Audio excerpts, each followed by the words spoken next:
April 22వ తేదీ పహల్గాంలో ఉగ్రవాదులు మన అమాయక పౌరుల్ని 26 మందిని పొట్టన పెట్టుకున్న తర్వాత చాలా బాధపడ్డాం, చాలా విలపించాం. దేశం కూడా తీవ్రంగా స్పందించింది. ఆ తర్వాత ఆపరేషన్ సింధూర్ ప్రకటించింది మన దేశం. ప్రకటించి పాకిస్తాన్ మీద ఉగ్రవాద శిబిరాల మీద దాడులు చేసాం. ఆ తర్వాత జరిగింది కాల్పులు, పాకిస్తాన్ తెగబడడం, మనం తిప్పికొట్టడం, ఇవన్నీ జరిగాయి. అయితే ఈ జరుగుతున్న క్రమంలో అమెరికా స్పందన ఏంటో చూసాం మనం. అమెరికా అది ఆ రెండు దేశాలు వందల సంవత్సరాలుగా ఉంది, అది వాళ్ళు చూసుకుంటారు, మేము అందులో తలదూరుతామని చెప్పింది. తీరా లాస్ట్ డే ఎప్పుడైతే కాల్పుల విరమణ అనేది వచ్చిందో జస్ట్ దానికి ముందు ట్రంప్ ట్వీట్ చేశాడు, మేము రెండు దేశాలతో మాట్లాడాం, రెండు దేశాలని ఒప్పించాం, వాణిజ్యపరంగా మాకు సంబంధించిన సహకారం ఉండాలంటే మీరు కాల్పులు విరమించాల్సిందే అని ఒత్తిడి తెచ్చాం, ఒత్తిడికి ఇద్దరు అంగీకరించారు అని చెప్పి ఈ ఇండియా కానీ పాకిస్తాన్ కానీ స్పందించడం కంటే ముందు ట్రంప్ ట్వీట్ చేశారు. ట్వీట్ చేశాక కాసేపటికి పాకిస్తాన్ స్పందించడం, తర్వాత మన అధికారులు స్పందించడం, మన విదేశాంగ కార్యదర్శి, విదేశాంగ మంత్రి వీళ్ళు స్పందించడం, సరే కాల్పుల విరమణ వచ్చింది. మొత్తం మీద ఓకే, ఇది ఆహ్వానించదగ్గ పరిణామమే, శుభ పరిణామమే. యుద్ధం లేకపోవడం మంచిదే కదా, ఎవరైనా అదే కోరుకుంటారు. కాకపోతే ఉగ్రవాదుల సంగతి ఏంటి, ఇదేంటి, చాలా చర్చలు జరిగాయి. కానీ ట్రంప్ మాత్రం తన ఆ వాచాలత్వాన్ని, నోటి దురుసుని ప్రకటిస్తూనే ఉన్నాడు. ఆయన కాసేపు నేను ఒత్తిడి చేశానంటాడు, లేకపోతే నేను అణు యుద్ధాన్ని ఆపానంటాడు, కొన్ని లక్షల మంది చనిపోయేవాడు నేను లేకపోతే మొత్తం నేనే కాపాడని, ఈ భూగోళం మొత్తాన్ని నేనే కాపాడని అంటాడు. మళ్ళీ నిన్న కూడా ఇంకో స్టేట్మెంట్, ఇద్దరు కలిసి డిన్నర్ చేయండి. ఈయన ఎందుకు ఇలా మాట్లాడుతున్నాడు, అసలు ఈయనకి ఏం పని? మొన్న మోదీ గారు మాట్లాడిన దాంట్లో ఒక్క మాట కూడా ట్రంప్ ప్రస్తావన కానీ అమెరికా ప్రస్తావన కానీ తేలేదు. పైగా దీనికి ఈ కాల్పుల విరమణకి అమెరికా మధ్యవర్తిత్వం తెచ్చిందని కానీ లేకపోతే ఇంకోటని కానీ మోదీ గారు ఎక్కడా ఒక మాట కూడా చెప్పలేదు. డైరెక్ట్గా ఆయన చెప్పింది ఒకటే, మన దాటికి తట్టుకోలేక పాకిస్తాన్ కాళ్ల బేరానికి వచ్చింది. Pakistan DGMO, director general military operation, స్వయంగా ఫోన్ చేసి కాల్పుల విరామణకి మేము ప్రపోజ్ చేస్తున్నాము అని చెప్పి బతిమాలితే మనం ఒప్పుకున్నాము, ఆ చర్చలు జరుగుతాయి అని చెప్పాడు ఆయన. అంతేగాని ఎక్కడ అమెరికా మధ్యవర్తిత్వం చేసిందని, ట్రంప్ మాట్లాడాడని ఇది ఎక్కడా కూడా మన ప్రధాని ఎక్కడా చెప్పలేదు. ప్రధానే కాదు, మన మంత్రులు కానీ, రక్షణ మంత్రి కానీ, విదేశీ వ్యవహారాల మంత్రి కానీ, హోంమంత్రి కానీ, అధికారులు కానీ ఎవ్వరూ చెప్పలేదు. ఈయన మాత్రం నోటికి వచ్చినట్టు మాట్లాడుతూ ఉన్నాడు, ఏది దోస్తే అదే ఆయన మాట్లాడుతూ ఉన్నాడు. మాట్లాడడం, మళ్ళీ ఇద్దరు కలిసి డిన్నర్ చేయండి, పాక్ ప్రధాని మన ప్రధాని ఇద్దరు డిన్నర్ చేయాలంట. మాకు తెలియదు ఆ డిన్నర్ చేయాలో వద్దో. సో ఈ పరిస్థితుల్లో ఎందుకు ఇదంతా మాట్లాడుతున్నాడు అనే ప్రస్తావన వస్తుంది. మళ్ళీ ఇందాక కూడా మాట్లాడాడు, నేనేం ఒత్తిడి చేయలేదు, వాణిజ్యం ఆలోచించుకోండి అని చెప్పి నేను అన్నాను అని మళ్ళీ ఇందాక మాట్లాడాడు. మళ్ళీ ఇవాళ ఇంకొక వార్త చూశాను నేను, ఇప్పుడు భారతదేశం యాపిల్ ఫోన్ల తయారీ కేంద్రంగా మారబోతోంది. ఎందుకంటే చైనాకి అమెరికాకి మధ్య జరిగిన ట్రేడ్ వార్, ఆ ట్రేడ్ విభేదాల మధ్య యాపిల్ కంపెనీ నెక్స్ట్ డెస్టినేషన్గా ఇండియాని ఎంచుకుంది. ఆల్రెడీ ఇండియాలో యాపిల్ ఫోన్లు తయారవుతున్నాయి, మన దగ్గరే శ్రీ సిటీలో తయారవుతున్నాయి, తిరుపతి దగ్గర శ్రీ సిటీలో. సో చైనాలో నుంచి ఉపసంహరించుకొని యాపిల్ ఫోన్ల అసెంబ్లీ యూనిట్స్ అన్నిటిని కూడా అక్కడ నుంచి ఇండియాకి మార్చాలి అనేది ఒక నిర్ణయం యాపిల్ కంపెనీ తీసుకున్నట్టుగా మనం ఇటీవల వార్తల్లో చూస్తున్నాం.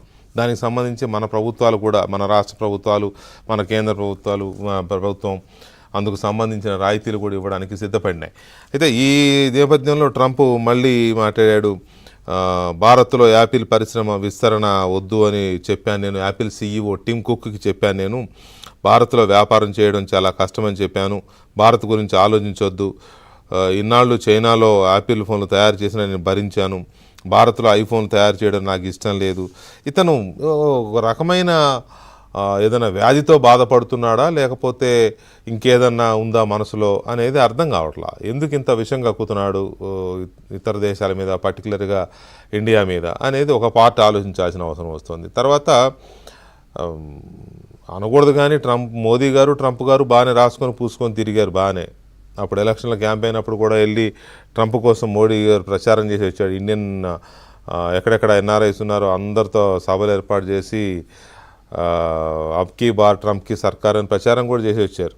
మరి అంత ఇదిగా తిరిగి వచ్చిన తర్వాత ఎక్కడ దెబ్బతిన్నాయి సంబంధాలు, విదేశీ సంబంధాలు, ప్రత్యేకించి అమెరికాతో ఈ వాణిజ్య సంబంధాలు కానీ దౌత్య సంబంధాలు ఎందుకు దెబ్బతిన్నాయి, ఏంటి ట్రంప్ ఎందుకు ఇలా చేస్తున్నాడు అనేది ఒకటి.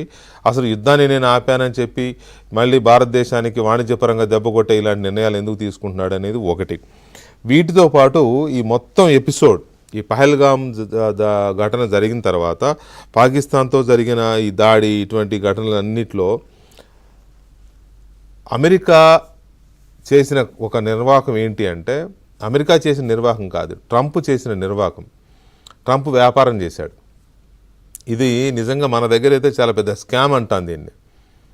స్కామే. మనం అనుకుంటాం అమెరికాలో అవినీతి ఉండదు, అమెరికా వాళ్ళు భయపడతారు, చట్టాలు కఠినంగా ఉంటాయని. డైరెక్ట్గా ఇప్పటి వరకు వస్తున్న వార్తలు చూస్తూ ఉంటే డైరెక్ట్గా కొన్ని వందల వేల కోట్ల రూపాయల వ్యాపారం ట్రంప్ కుటుంబం పాకిస్తాన్తో చేసింది. ఏది పహల్గామ్ ఘటన తర్వాతే. వాళ్ళకు ఒక కంపెనీ ఉంది, వరల్డ్ లిబర్టరీ ఫైనాన్షియల్ అనే ఒక కంపెనీ ఉంది. అందులో 60% షేర్లు ట్రంప్ కుటుంబానివే.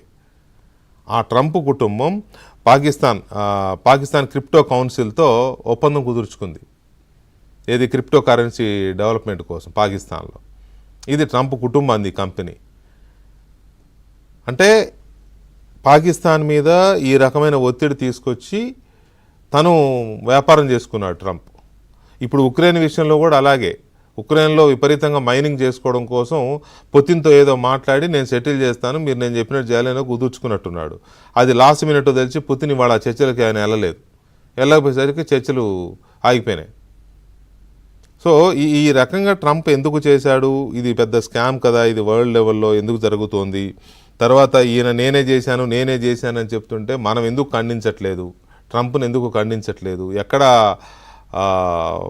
తేడా కొడుతోంది, ఎందుకు మనం ఖండించలేకపోతున్నాం ట్రంప్ వ్యాఖ్యల్ని కానీ ట్రంప్ చేస్తున్న ఈ పనుల్ని కానీ ఎందుకు మనం తిప్పికొట్టలేకపోతున్నాం, అమెరికా ఆధిపత్యానికి మనం ఎందుకు మనం తలగ్గాల్సి వస్తుంది. ఎప్పుడో రిచర్డ్ నిక్సన్ అప్పుడు ఇందిరాగాంధీ మనకి అప్పుడు కూడా ఇండియా పాకిస్తాన్ మధ్య యుద్ధం నడుస్తున్నప్పుడు రిచర్డ్ నిక్సన్ ఏదో మధ్యవర్తిత్వానికి ట్రై చేస్తే అప్పుడు ప్రధాని ఇందిరాగాంధీ చాలా సీరియస్గా మీ మధ్యవర్తిత్వం మాకు అవసరం లేదు, మా దేశం ఏంటో మేము చూసుకోగలం అని చెప్పి ఆయన తిప్పికొట్టారనే చర్చ ఇప్పుడు చూస్తున్నాం మనం.